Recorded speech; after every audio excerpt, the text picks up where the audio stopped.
ABC Radio Puebla le presenta a usted la entrevista. Vía telefónica saludo al diputado federal Fernando Manzanilla Prieto, que obviamente nos hace pues da la oportunidad de platicar con él de manera regular. Fer, ¿cómo estás? Buenos días, diputado.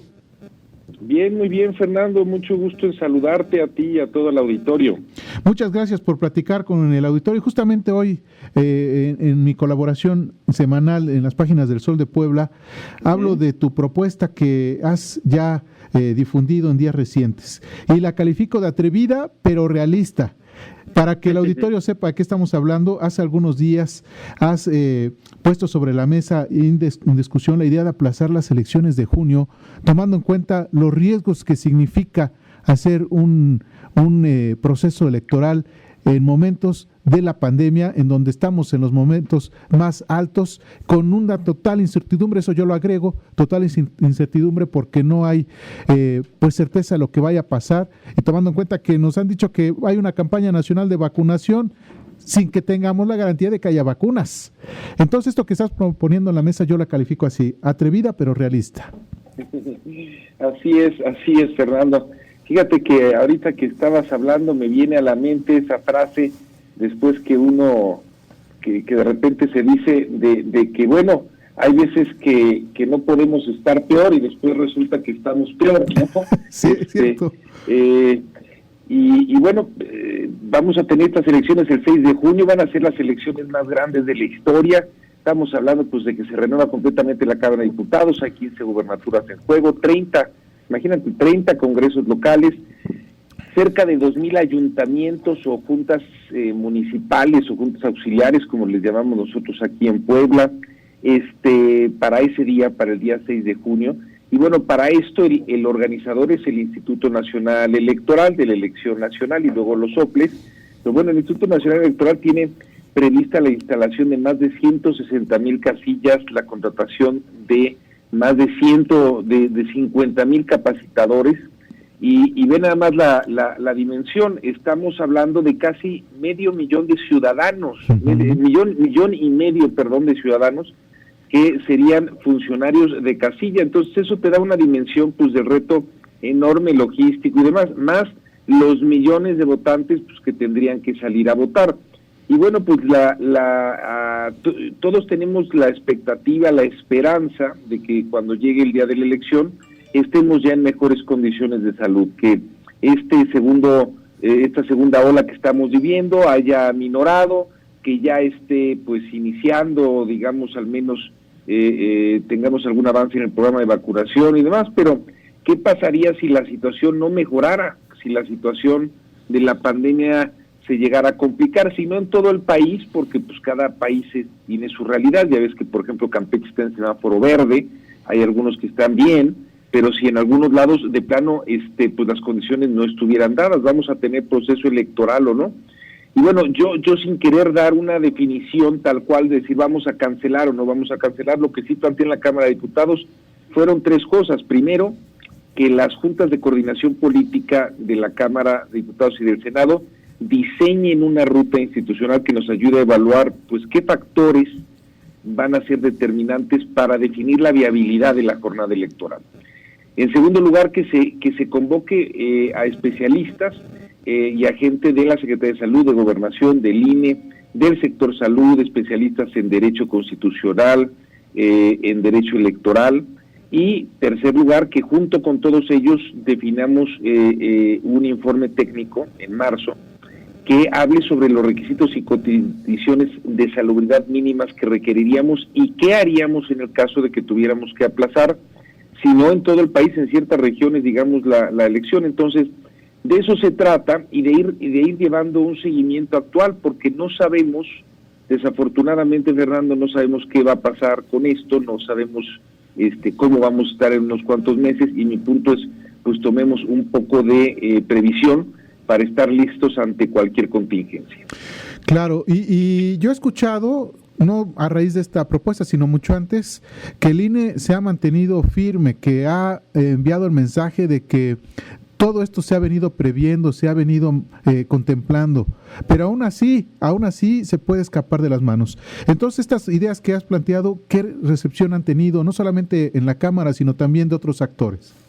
Pues se presentaron apenas esta semana, habrá Junta de Coordinación Política la próxima semana en la Cámara, esperemos que de ahí se pueda empezar a discutir. Lo que sí te digo, porque digamos, es un poco como se maneja la ley electoral, fija, o sea, está en ley, que es el primer domingo de junio, el día de la elección, eso está en ley. Entonces el INE no puede hacer nada o modificar nada a menos que la Cámara modificara, digamos, la ley, las cámaras de diputados y de senadores.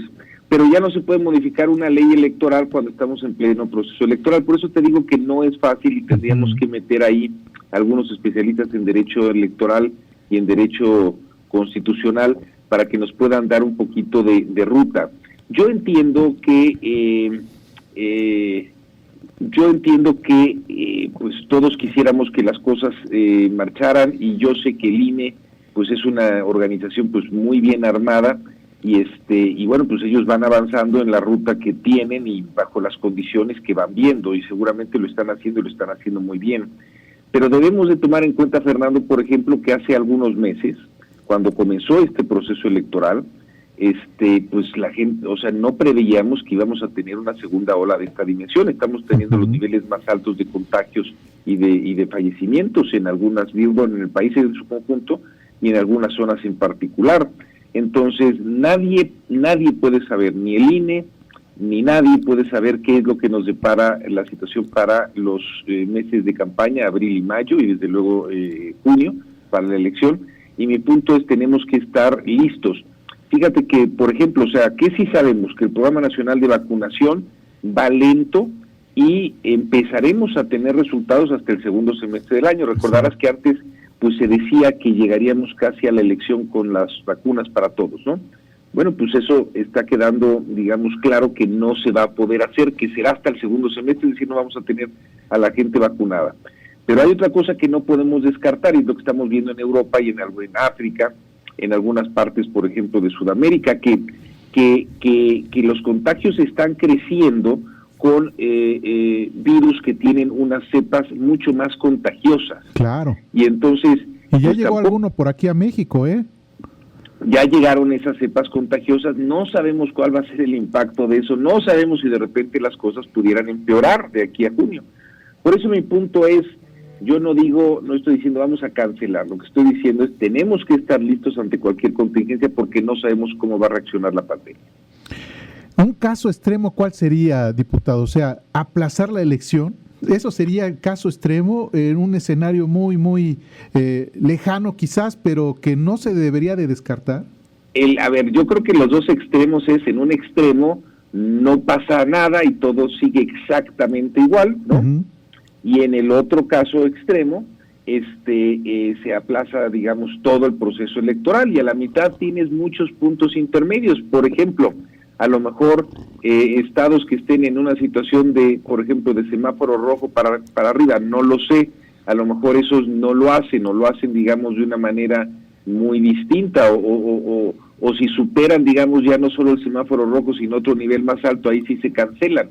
Creo que es difícil pensar que se vayan a cancelar en todos lados. Lo que yo sí te puedo decir, yo platicando con mucha gente, y bueno, pues seguramente tú lo puedes hacer, los radioescuchas, yo he platicado con gente y les he preguntado, oye, si las cosas están así, por ejemplo, ¿tú saldrías a votar? Ajá. Y te diría que mucha gente me dice, no, ¿cómo, para qué salgo a votar? Y me empiezan a dar sus razones. Digo, ¿por qué? Bueno, pues imagínate, a ver, por ejemplo, en mi INE, pues yo no salgo con cubrebocas, entonces me van a pedir que me quite el cubrebocas. La tinta indeleble pues te la ponen en el dedo, pero yo no quiero que nadie me toque. Bueno, pues el tema del crayón, eso pues está bien, yo llevo el mío, pero te empiezan a dar toda una serie de consideraciones, y entonces empieza a ver la complejidad que implica todo esto. Yo sí creo que en lugares donde la pandemia esté muy alta, la gente, digamos, no va a salir, no es que nadie salga a votar, pero el nivel de participación va a reducirse. Y hay que pensar en otro tipo de cosas. Supongo que el INE está pensando en eso, pero por ejemplo, a ver, ese 1.5 millones de consejeros, mejor dicho, de representantes de casilla, no son representantes de casilla, perdón, son los funcionarios de casilla. Eso es 1.5 millones de funcionarios de casilla, imagínate tú, más los representantes en todas las mesas de los partidos. Bueno, esos señores que van a estar ahí todo el día, esos tienen que estar vacunados, Fernando. Sí. Pues, o sea, no puedes tener ahí a ver cuánta gente va a querer ser funcionario de casilla si se va a tener que pasar ahí todo el día en un espacio, digamos, recibiendo cientos o miles de gente. Pues de entrada es el presidente, el secretario, los 2 escrutadores, más los representantes de cada partido político, pues ya es una cantidad enorme de gente ahí. Oye. Sí, efectivamente, por eso te digo que son 160,000 casillas, no sé cuántos son por casilla, pero creo que sí, entre titulares y suplentes sí son como unos 6 o 7 o 8, ya no sé, más los representantes de los partidos. Entonces al menos tendrías que tener a esos completamente vacunados. Entonces, a lo que voy yo con esto es, no quitemos el dedo del renglón. Creo que hay 2 extremos: uno es la elección sigue como si nada, otro se cancela todo el proceso electoral. En medio de eso hay millones de escenarios que podemos vivir y hay que estar preparados para cualquiera de ellos. Creo que esto es lo más importante, cómo nos estamos preparando para ello.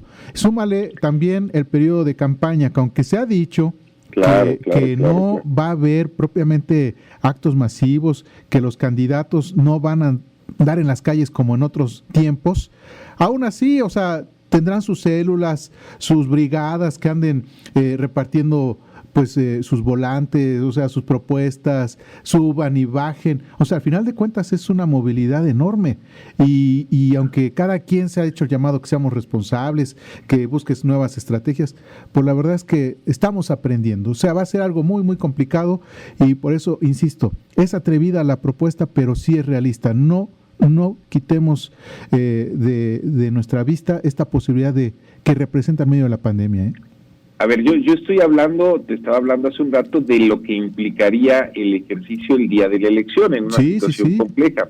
Tú estás tocando un punto muy importante que es el propio proceso electoral o ya preelectoral. Uh-huh. Pues tú sabes que aquí en México estamos acostumbrados a tener procesos pues donde la gente está en la calle y donde vas con brigadas y haces eventos y demás.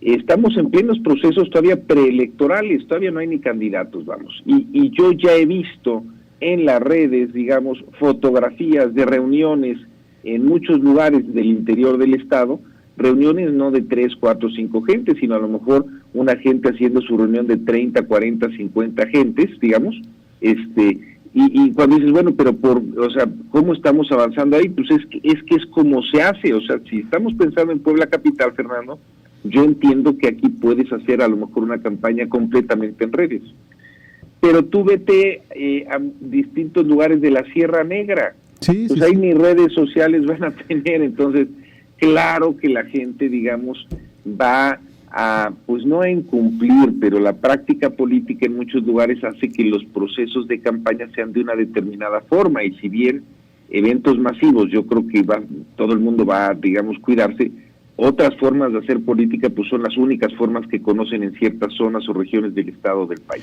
En el Sol de Puebla constantemente estamos informando de casos donde los propios alcaldes que ya tienen en la mira reelegirse con el pretexto de entregar obras andan en las calles con sus equipos. Claro. Precandidatos como tú decías, entre varios del mismo partido, luchan por las simpatías, están ayudando, entre comillas, a la gente y les reparten despensas, les reparten víveres. Y pues dicen, vamos a repartir 50 o 100, llegan 2,000 personas. Claro. Entonces, todo esto es algo muy serio que debería de estarse considerando, y por más que se haga el llamado, pues difícilmente veo que se pueda atender. Entonces, diputado, pues creo que la propuesta está sobre la mesa y ojalá se discuta de manera seria. Pues vamos a estar al pendiente de lo que pueda pasar. Ojalá así sea, y bueno, yo también te estaré reportando, y bueno, pues falta mucho tiempo de aquí para entonces, pero da tiempo también para ir observando lo que va sucediendo. Así es. Fernando Mancilla Prieto, muchas gracias por el enlace, diputado. Gracias a ti, Fernando, un fuerte abrazo a ti, el auditorio. Igualmente. Bueno, pues, pareciera de exageración, pero no, tomando en cuenta los números, las dimensiones de la movilización de personas, tan solo ya para la jornada electoral, pero previo también hay que sumarlos, es un enorme riesgo, enorme riesgo. Vamos a ir a la pausa, volvemos.